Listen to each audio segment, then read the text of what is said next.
Hello friends, welcome to Study IQ. Today we are going to have a very interesting discussion about Australian government and Google and Facebook.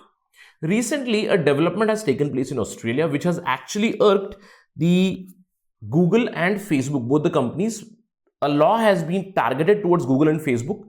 Let's look at this particular law and try to understand the issue, because if something like this is happening in Australia, probably next are the other countries. Already European Union countries have gone for things like these. Now Australia has gone, and perhaps in future India might go for this. Let's try to understand the exact issue, what has Australia done and why Google and Facebook are irked or irritated because of this Australian step. Let's begin our discussion. But before that, I am your friend Rahul Saigaonkar. If you want to follow me, you can follow me on the ID Rahul Sai 222. If you have a query, any doubt, you can message me on Instagram directly.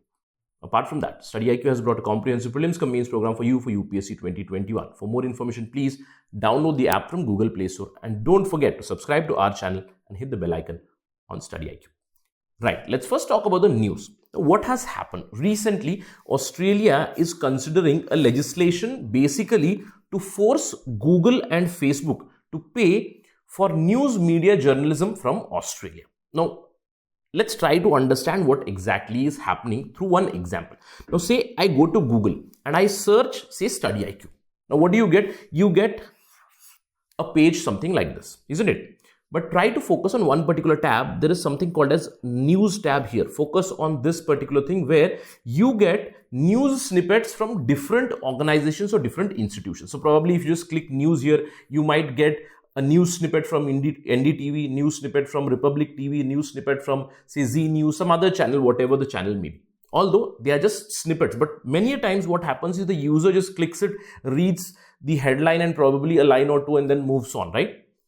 The question here now is Google is using this news platform to show the news snippets, just a few words or headlines from some other media house, say NDTV or Republic or any other example, right? Are they paying anything to these journalist houses or the media houses?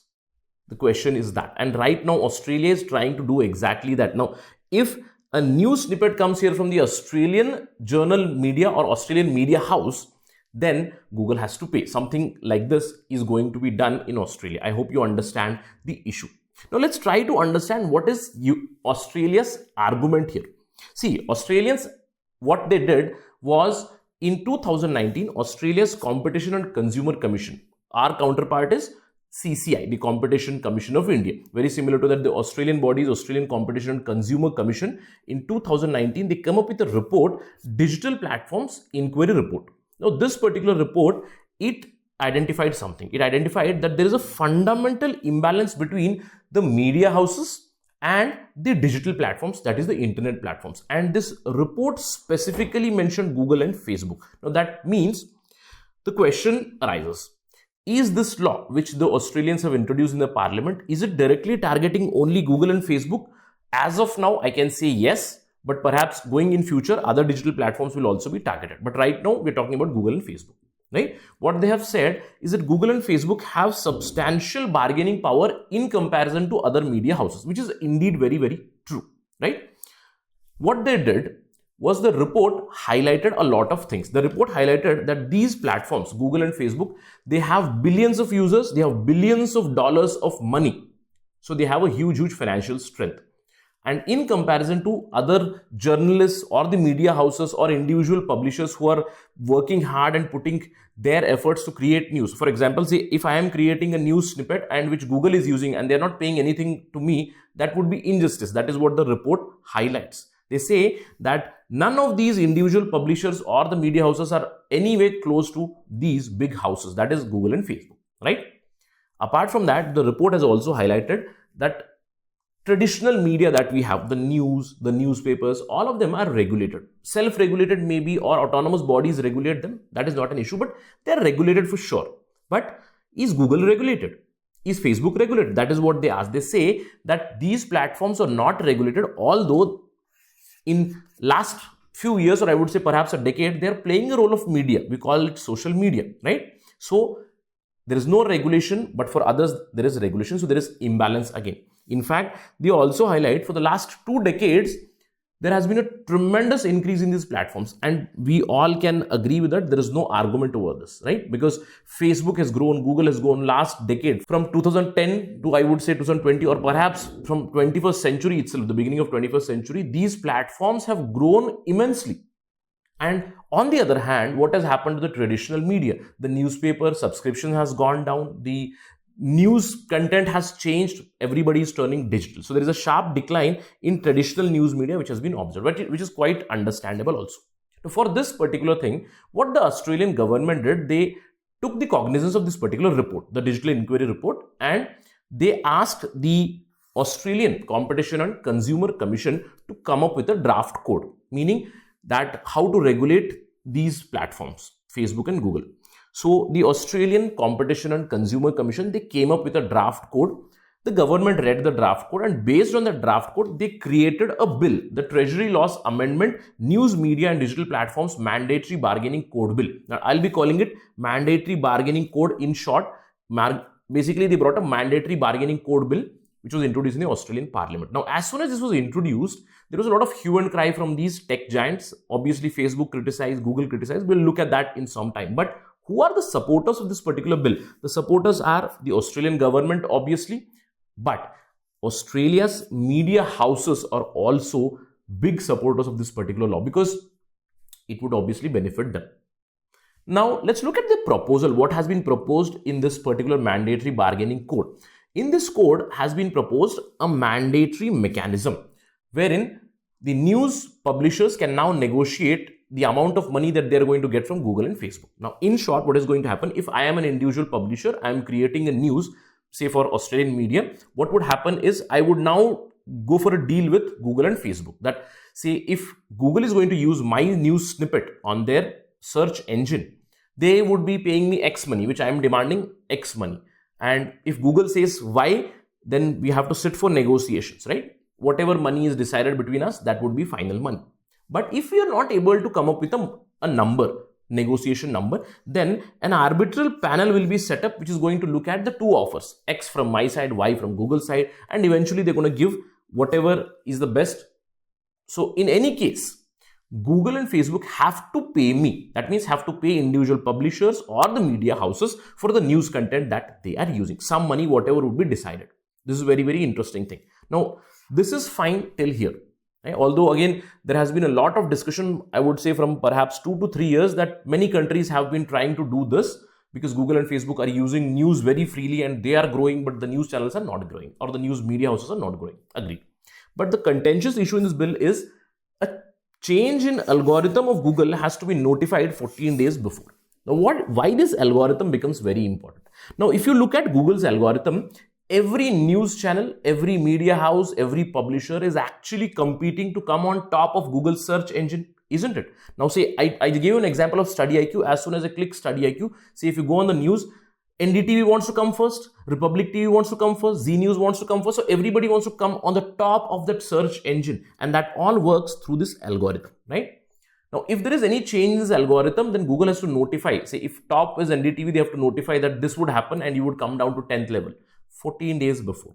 Now, this is one of the contentious issues. We'll talk about this in some time. So this is the gist of the proposal that has been given by Australian government. Let's look at the reaction of these companies, and quite understandable. These companies are big time irked. They have been irritated. Facebook has given a statement that if this law becomes an actuality, then Australian news content would be blocked from Facebook feed. Google has gone a step ahead. Google has said that we are going to shut down our service in Australia. In fact, Google's statement said that right now, no website or no search engine in Australia pays for any news content. Then why us? They are saying why only Google? Quite a logical question. They have said that the code, the bargaining code, mandatory bargaining code, it undermines the key principle of internet, which is free. People use it every day. Open and free internet, it undermines this particular issue. Now, after this threat from Google and Facebook, Australian Prime Minister came up with a statement where he said, we do not respond to threats, right? So there is some sort of confrontation now between Australian government and the companies Facebook and Google. Let's look at what exactly is going to happen, because recently there was a testimony by Google CEO of Australia also, where they have tried to explain their stand and the problems with the mandatory bargaining code that has been brought by Australian government, right? But let's try to understand, is Australia alone in this issue? Is Australia the only country which is trying to do this? The answer would be no, because earlier many countries have tried to do it and they have been at the receiving end, or they have received something from Google, right? Let me give you an example. In 2010, China did something like this, and Chinese Google has been shut down. And I don't think China does care about all this, because China has everything that is made their own, right? They have their own Twitter, they have their own Facebook, they have their own search engines also, not an issue. But another big example is Spain. In 2014, the Spanish government did a very similar thing. They introduced a new law where the platforms, especially Google and Facebook, they were made to pay a license fees for any news content that they use from Spanish media houses. And the Google shut down the Google News service in Spain. In fact, there has been a lot of study on this. In fact, for many years, Google News service has been absent here. Everybody was thinking that the news channels, the news media houses from Spain would be affected adversely, but that did not happen. In fact, it was the other way around. The traffic on the news channels individually. For example, see earlier, I'm just giving you an Indian example here. Earlier, what I used to do was search NDTV in Google, and I used to click the Google search engine NDTV and go to NDTV channel, right? Now, in Spain, it's not allowed. And if I go there, I have to go directly into the website of the NDTV to read the news. So in Spain, many news channels have seen that traffic has increased because of that also. Probably a good thing has happened. But there have been some who have received something from Google. In recent times, especially in 2020, the EU copyright rules have come and France has accepted that. And in EU copyright rules also, exactly the same thing is said, that the publishers, the news houses, they can demand a fee from online platforms for showing the snippets or the extracts from their news, because they have worked on it, they have to get something for it, right? And Google has now been forced to strike a deal with the publishers in France. Now you might be thinking that, sir, this doesn't make sense. What you're telling is a little bit confusing. Why? Because you are telling Google is fighting with Australian government for this only, but they have accepted something, a very similar thing from the France government, right? This is the question. Why the Google is praying the French publishers, but it is fighting Australian publishers? Why? The reason is the algorithm thing, right? Apart from that, the other nitty-gritties are still there.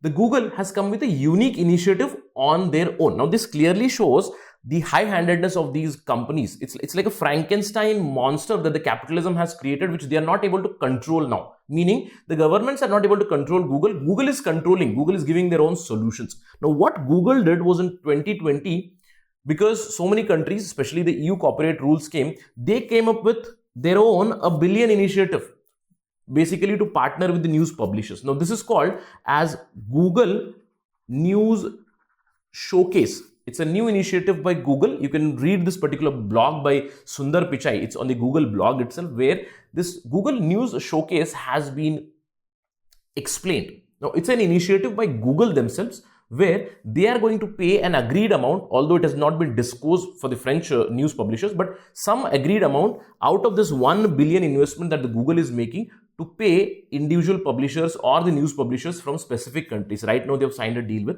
France.